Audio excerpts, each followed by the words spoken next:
저는 X세대입니다. 커밍아웃인가요? X세대는 이런 자부심이 좀 있어요. 아날로그와 디지털을 함께 다 겪어본 세대입니다. 그래서 저희는 비디오 테이프도 사용했고 유튜브도 사용합니다. 그죠? 옛날 집전화도 사용했고 스마트폰도 사용합니다. 그 사이에는 뭐 CT폰도 있었고 뭐 PCS도 있었고 도토리로 인간관계를 맺으면서 온라인 친척들도 일촌으로 많이 맺기도 했었습니다. 지금 중고생들 가방에 정말 가득 달고 다니는 키링, 우리도 가방에 다 달고 다녔어요. 온 동네를 깨끗이 청소하던 그 풍선 바지 같은 거 우리도 다 입고 다녔고요. 깨끗이 청소하면서 다녔습니다. 못마땅했던 불합리한 어떤 관습과 전통, 그것들에 대해서 저항해 보기도 했고, 새로운 것들을 끊임없이 수용하면서 즐기기도 했던 세대입니다. 그런데 동시에 합리성과 효율성만을 따지는 것보다 낭만을 추구하는 세대이기도 했었습니다. 너무 대단하게 X세대를 얘기하는 것 같네요. 하지만 저 같은 X세대이든 아니면 MZ든 아니면 그 무엇이든 간에 우리는 골라서 태어난 사람들은 아니에요. 난 이 세대에 태어나야지. 나는 이 세대에 태어나서 이런 특징을 갖고 살아봐야지. 아니요. 다들 옛세대와 새세대 사이에서 자신의 삶을 살아갑니다. 누구도 예외가 없어요. 우리가 함께 보는 이 민수기 후반부 26장부터 이어지는 새로운 세대의 등장, 그리고 새로운 시대가 찾아오고 있음을 보여주는 이 사건과 사건들 속에서는 옛세대와 새 세대에서 이 새로운 시대를 어떻게 살아갈 것인지를 함께 고민하는 것으로 이 사건의 내용들의 이 배경이 둘러싸여 있습니다. 그렇게 볼 필요가 있습니다. 떠나보내고 맞이해야 하는 것. 이전엔 답이었는데 지금은 답이 될 수 없음을 알아 고민하게 되는 것. 이게 새로운 시대가 찾아올 때 경험하게 되는 일들입니다. 새 세대는 가나안이라는 낯선 환경을 이제 맞이하게 됩니다. 새로운 시대 앞에서 새로운 세대는 옛 세대가 줬던 무엇들이 답이 안 나온다는 것을 경험하게 돼요. 동시에 옛 세대 역시 라떼는 마리아밖에 할 수 없다는 것도 인정해야 돼요. 그러니까 누구도 도움을 주기 어렵고 도움을 받을 수 없는 그 복판에 이 새로움이 존재하는 거예요. 그러니까 무엇을 알려줄 수도 그리고 도울 수도 없는, 그리고 무엇을 알아야만 되고 도움을 받아야만 되는 이 혼란하고 복잡한 상황에 놓여 있는 것이 이 26장, 27장 이후에 광야에서의 장면이라고 이해하시면 될 것 같습니다. 이 변화의 복판에서 슬로브앗의 딸들이 등장을 해요. 므낫세 지파의 슬로브앗이라는 사람이 있었어요. 이 사람에겐 아들은 없고 5명의 딸들이 있었거든요. 딸들의 이름은 말라, 노아, 호글라, 밀가, 디르사였습니다. 성경의 족보를 보면 여자 이름이 기록된 게 별로 많진 않아요. 거의 없다시피 해요. 그만큼 성경은 이 딸들의 이름을 기록해서 이 이야기를 기억하게 해주려는 목적이었습니다. 중요한 사람이란 얘기겠죠. 이 슬로브앗은 모든 이스라엘의 아버지들이 그랬듯이 광야에서 죽음을 맞이해요. 그리고 그 후에 제비뽑기를 통해서 각 지파에 이제 가나안에 들어가면 이 땅들은 이 지파, 이 땅들은 이 지파라고 분배가 되고, 그리고 나서 그 지파 안에서도 가문들이 있잖아요. 그럼 이 가문은 이쪽 지역, 이 가문은 이쪽 지역이라고 땅들을 분배했습니다. 그때 5딸들이 모세와 이스라엘의 지도자들을 찾아갔던 거예요. 그리고 자신들이 처한 상황과 문제를 알리는 겁니다. 그게 3절과 4절인데 한번 보시죠. 우리 아버지가 광야에서 죽었으나 여호와를 거슬러 모인 고라의 무리에 들지 아니하고 자기 죄로 죽었고 아들이 없나이다. 어찌하여 아들이 없다고 우리 아버지의 이름이 그의 종족 중에서 삭제되리이까? 우리 아버지의 형제 중에서 우리에게 기업을 주소서. 자, 슬로브앗의 딸들이 제기한 문제는 이거예요. 앞서 인구조사 후에 제비뽑기를 해서 지파별로 또 가문별로 다 땅이 나눠졌는데 슬로브앗에게 아들이 없다는 이유 때문에 자신들 가문이 받게 되는 이 땅을 못 받게 되는 거예요. 다른 친척으로 이제 넘어가게 되는 상황이 된 거예요.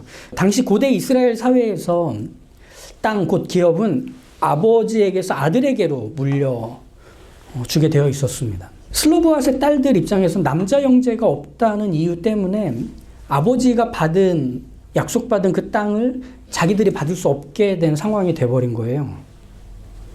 그래서 슬로보앗의 딸들은 이 가문에 분배된 땅을 자신들이 받을 수 있게 해달라는 요청을 하고 있는 거죠. 이 요청은 상당히 난감합니다. 왜냐하면 그 전에 사례가 없었기 때문에. 누구도 한 번도 고민해 보지도 않았고 생각해 본 적도 없는 요구였던 거죠. 왜냐? 그 전까지는 법으로 아들이 없다면 기업은 다른 친족에게 이렇게 귀속되게 돌아가게 다 돼 있었거든요. 아버지의 이름이 이스라엘에서 그렇게 지워지는 것은 그냥 자연스럽게 받아들일 일이었습니다. 어쩔 수 없지. 아들이 없는 걸로 말이죠. 이스라엘 공동체 딸부잣집이 슬로보앗만 있었을까? 다른 집도 있었을 거예요. 그런데 그 집에서는 그저 순응하며 받아들였던 일을 이 슬로보앗의 딸들은 아닌 것 같아요 라고 하는 거예요. 그래서 이 모세와 이스라엘의 지도자들은 이제 고민하는 거죠. 왜 그들은 이 자연스럽게 순응하며 넘어갈 수 있는 일들을 거부하며 다시 한번 생각해주고 판결해달라고 말하고 있을까? 사실 이 딸들의 요청은 남자와 여자 모두 부모의 재산에 대해 공평하게 나눠 가질 권리를 요구하는 것은 아닙니다. 그것은 좀 이후에 근대에 일어나는 일들이고요.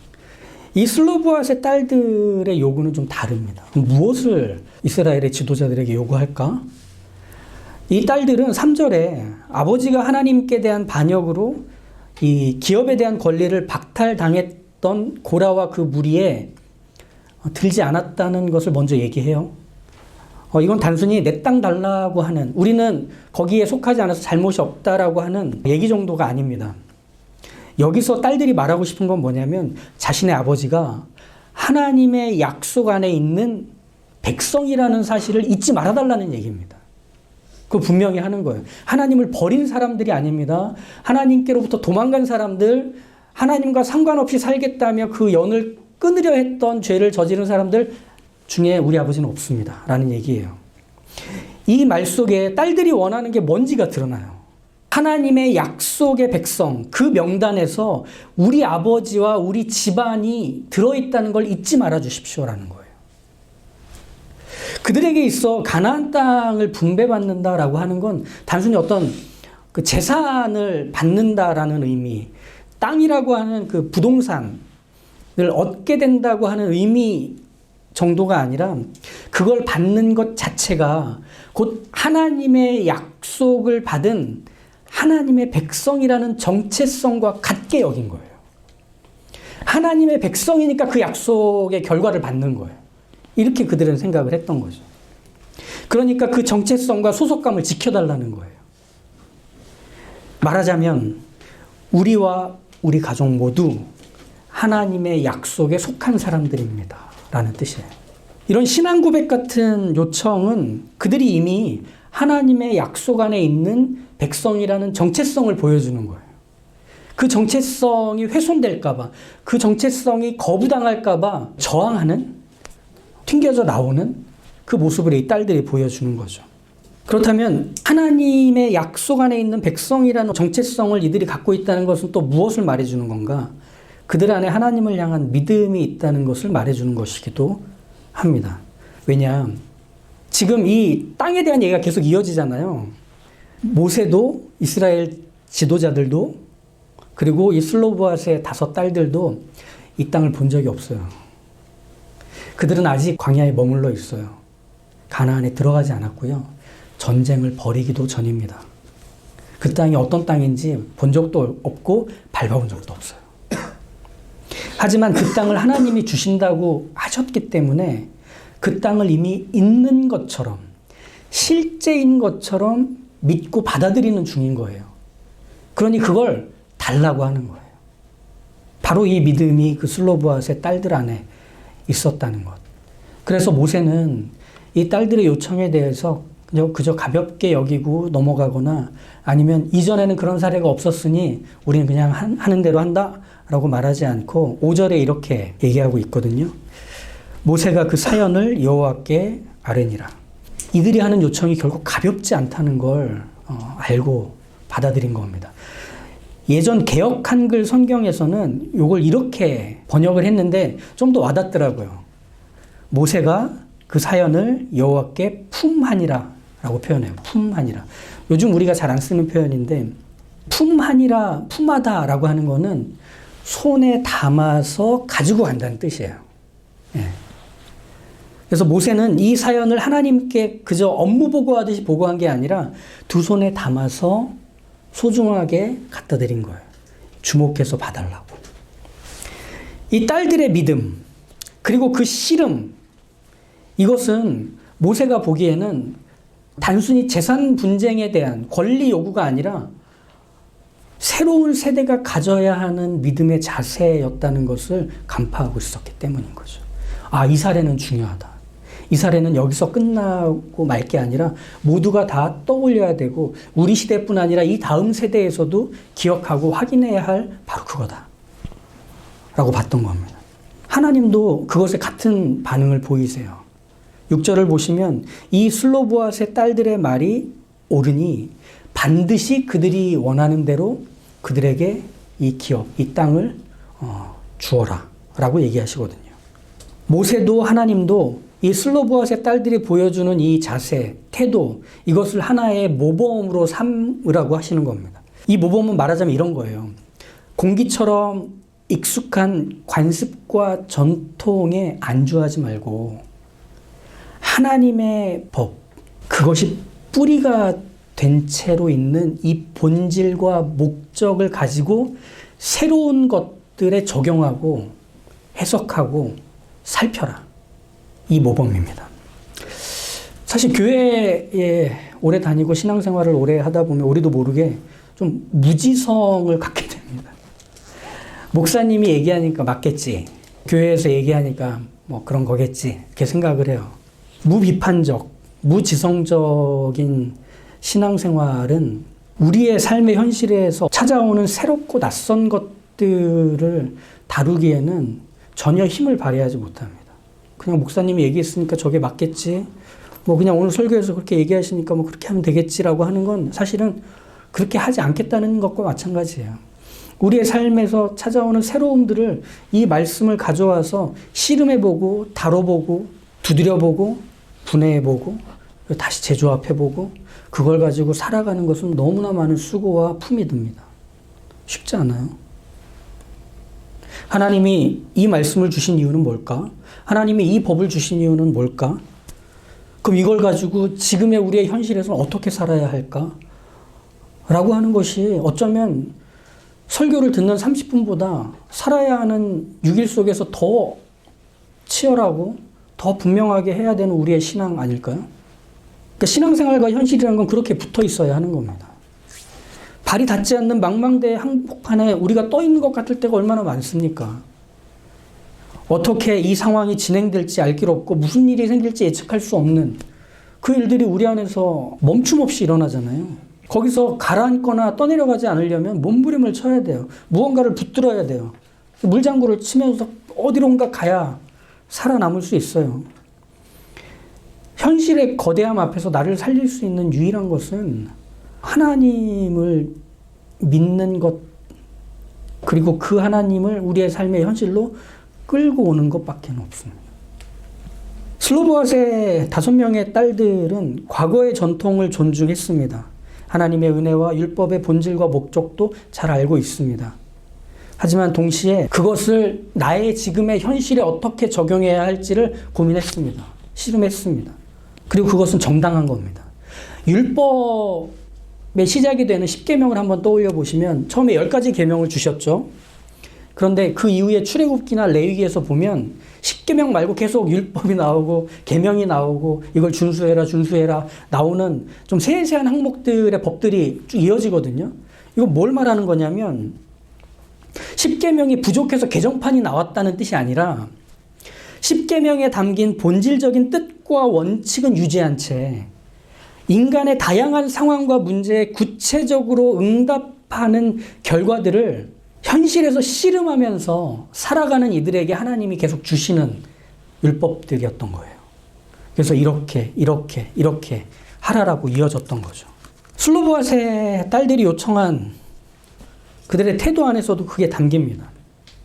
하나님의 뜻과 원칙을 바꿔달라는 게 아니라 아들이 없어 기업을 물려받을 수 없는 이 상황에서 하나님의 백성인 우리의 정체성을 가지고 지금의 이 약속을 어떻게 우리 것 되게 할 수 있는가를 찾아가기로 한 것이죠. 그걸 응답해달라는 겁니다. 그녀들은 하나님의 뜻과 원칙을 알고 있고 하나님이 어떤 분이신지를 잘 알고 믿고 있습니다. 그렇다면 이 암과 믿음을 가진 채로 맞닥뜨린 상황을 해결하고 싶은 거예요. 아니, 지금의 상황에서도 여전히 그 암과 믿음을 지켜가고 싶은 거죠. 이게 뭐냐면 믿음의 상상력을 발휘하는 거예요. 세대교체의 변화 속에서 필요한 자세가 바로 이 믿음의 상상력을 갖는 거죠. 하나님은 우리의 삶과 역사를 떠받치고 계실 만큼 견고하시다. 어떤 상황과 사건과 삶 속에서도 크고 견고하신 하나님은 거기 계시기에 우리는 그 하나님께 답을 들을 수 있다. 길을 제공받을 수 있다. 그런데 여기서 이제 견고하다, 하나님이 견고하다고 하는 말이 오래된 집의 기둥이나 성의 기초석 같은 그런 견고함을 말하는 게 아니라 숨을 헐떡이면서 쫓아와서 싱그러운 생기를 쏟아내며 이걸 원했지. 네가 말하고 싶고 네가 이해하고 싶고 네가 확인하고 싶은 것은 여전히 나 하나님이 이렇게 일하고 있다는 것을 지금이라는 현실 안에서 보고 싶은 바로 그것이지, 내가 그것을 알려주마, 확인시켜주마, 보여주마 라고 하는 일종의 생생한 견고함이라고 할 것 같아요. 그래서 이 살아계신 견고함으로 인해 우리의 믿음은 그 상상력을 자극받습니다. 뭐 이런 거 아닐까요? 믿음의 상상력은 막혀있는 현실 너머로 날아올라 보게 만드는 날개와 같습니다. 믿음의 상상력은 다가오지 않은 시간을 앞당겨 볼 수 있게 하는 망원경과 같습니다. 믿음의 상상력은 너무 작아서 보이지 않는 그것을 크게 보게 해주는 현미경과도 같습니다. 우리의 삶의 모든 자리에 하나님이 계시다는 걸 안다면 그 하나님이 바로 거기에서, 그 너머에서, 그 멀리에서 그렇게 작게도 일하신다는 걸 비로소 보고 떠올리며 인지할 수 있게 되는 것. 이게 믿음의 상상력을 가진 하나님의 사람들의 삶에서의 경험이 되죠. 그래서 살아계신 견고한 하나님은 우리의 삶에서 무엇을 하시는가를 보게 될 수 있게 됩니다. 이건 이 슬로보아스의 딸들뿐 아니라 이 시대에 함께 살았던 또 한 사람을 통해서 우리가 보게 돼요. 바로 갈렙이라는 사람입니다. 이 노장인 갈렙은 자신에게 약속하신, 하나님께서 자신에게 주시기로 말씀하신 그 땅을 내가 취할 때까지는 나는 멈추지 않겠다. 하나님은 그 약속을 내게 성실히 이루어주시는 하나님이시라는 걸 확인하겠다. 라며 늘 앞선 자리에서 전쟁을 치렀습니다. 여호수아서 14장에 이렇게 그는 고백해요. 그날에 여호와께서 말씀하신 이 산지를 지금 내게 주소서. 당신도 그날에 들으셨거니와 그곳에는 아낙 사람이 있고 그 성읍들은 크고 견고할지라도 여호와께서 나와 함께 하시면 내가 여호와께서 말씀하신 대로 그들을 쫓아내리이다 하니. 아침에 일어나면서 얼마나 힘들었을까, 그 노령의 군사는. 하지만 오늘 하나님이 그 일을, 당신이 말씀하신 약속을 성취하는 시간임을 놓치고 싶지 않았어요. 그래서 오늘도 그 앞선 자리에 서고 또 그 앞선 자리에 달려가기로 했던 이 믿음의 사람의 모습. 도무지 답이 보이지 않는 현실의 장벽에 결코 가로막혀 멈춰서 있지 않았던 믿음의 사람의 모습 말이죠. 슬로보아스의 딸들에게는 가문을 이을 남자 형제가 없다는 것, 갈렙에게는 전쟁을 치르기에는 너무 나이가 많다는 것, 걸림돌이었을 겁니다. 안 되는가 보다. 다른 걸 생각해 봐야 하는가 보다. 절망적인 한계 같고 포기하고 싶은 당혹스러운 현실 같아 보여요. 하지만 그들은 그 한계 앞에서 주저앉지 않고 어쩔 수 없지라며 받아들이지 않고 있습니다. 아직 손에 쥐지도 않은 땅을 이미 받은 것처럼 생각하며 행동하기로 시작했습니다. 해보지 뭐, 두드려보지 뭐, 뚫어보지 뭐, 밟아보지 뭐. 이게 히브리서 11장에 나오는 믿음의 속이 아니었습니까? 믿음은 바라는 것들의 실상이고 보지 못하는 것들의 증거다 라고 했던 것을 그들은 삶으로 보며 살았던 겁니다. 현실의 당혹스러움과 거부감 드는 요소들, 그거 어떻게 피합니까? 어떻게 흐린 눈으로 아닌 척 봅니까? 안 돼요. 보여요. 들려요. 밟혀요. 그런데 그 현실을 뚫고 가기로 하는 겁니다. 아직 받지 않은 땅을 받은 것처럼 여기는 믿음의 상상력은 그렇게 발휘가 되는 거죠. 침상에 오랫동안 누워있던 한 사람을 친구들이 예수님이 마을에 오셨다는 얘기를 듣고 그냥 침대채로 들고 갑니다. 근데 사람이 너무 많아서 그 집안에 들어갈 수가 없습니다. 그래서 그들은 어떻게 합니까? 지붕을 뚫어버립니다. 예수님만 만날 수 있다면 내 사랑하는 사람이 나을 것이라는 그 믿음을 가지고 어떻게 하면 만날 수 있지? 분명히 만나면 되는데 지붕을 뚫어버리죠. 슬로보아스의 딸들이 했던 것처럼, 갈렙이 했던 것처럼 그 믿음의 사람들 역시 그렇게 지붕을 뚫었던 겁니다. 뚫어봐야 그 다음이 보여요. 내딛어야 그 다음 길을 찾아낼 수가 있어요. 자동으로 주어질 때까지 기다리는 것은 신앙이 아닌 것 같아요. 하나님 주시겠지. 이렇게 하고 입 벌리고 있으면 감이 떨어진다는 것은 없습니다. 오직 하나님의 약속을 믿고 지금 내 눈앞의 현실이 아무리 당혹스럽고 무서워 보여도 그것보다 크신 하나님을 먼저 보고 그것보다 크신 하나님이 어떤 일을 하고 계실지를 떠올려 보며 그렇게 성큼성큼 가보기로 하는 거죠. 오늘 우리 앞에도 당혹스러운 현실은 있습니다. 도저히 답이 없어 보이고 내 힘으로는 어쩔 수 없는 한계들이 우리를 둘러싸고 있습니다. 예전에 됐던 것들을 가지고 와서 적용해 보면 아구가 안 맞습니다. 이게 뭐야? 어떻게 하라는 거야? 정해진 답만으로는 해결할 수 없는 삶의 문제들은 끊임없이 그렇게 들어오는 겁니다. 그때 필요한 것은 현실이 구체적이듯 믿음도 구체적이어야 한다는 겁니다. 그리고 이 믿음의 구체적인 것은 현실과 맞닿아 있을 때 더 구체적입니다. 막연하게 하나님께 이렇게 해주실 줄 믿습니다 정도가 아니라 현실의 자리에서 이 말씀이 있고 이 하나님이 계시는데 이 문제도 함께 존재하고 있다면 이 하나님이 이 문제를 어떻게 다루실지를 고민해보자, 다뤄보자, 붙여보자, 씨름해보자, 분해해보자, 재조립해보자. 슬로보아스의 딸들의 요구에 담긴 그 믿음의 상상력은 선하신 하나님의 약속은 반드시 그 하나님의 백성을 향한 하나님의 신실하심이 있다라는 그 진리가 땅 분배에 어떻게 담길지를 보고 싶었던 겁니다. 갈렙의 요구에 담긴 믿음의 상상력은 선하신 하나님의 약속은 늙고 잊혀진 노장을 포함한 모두에게 동일하게 성취된다. 하나님은 그것을 성실하게 이행하실 것이다. 라는 그 진리가 전쟁의 한복판에서 어떻게 담길지를 떠올리며 앞자리에 설 수 있었던 겁니다. 맞아요. 현실은 구체적이어서 지독하고 힘들지만 우리의 믿음 역시 그 현실에서 낱낱이 구체적일 수 있습니다. 하나님이 거기 계시기에 말이죠. 때로는 열려있는 문이 닫히기도 하고 때로는 우리가 예상하지 못한 방식으로 예상하지 못한 때에 예상하지 못한 일들이 일어나기도 하겠지만 그 모든 것이 하나님의 선하신 손에 있음을 믿음으로 떠올릴 수만 있다면 그럼에도 불구하고 그리 아니하실지라도 지금까지 이끄신 하나님으로 인해 그 다음에 펼쳐질 것들을 소망하며 지금의 시간을 살아갈 수 있게 되는 거죠. 그래서 고린도후서에서는 이런 믿음의 상상력, 이 믿음으로 삶의 구체성을 마련해가는 것을 이렇게 표현합니다. 우리가 주목하는 것은 보이는 것이 아니요 보이지 않는 것이니 보이는 것은 잠깐이요 보이지 않는 것은 영원함이라.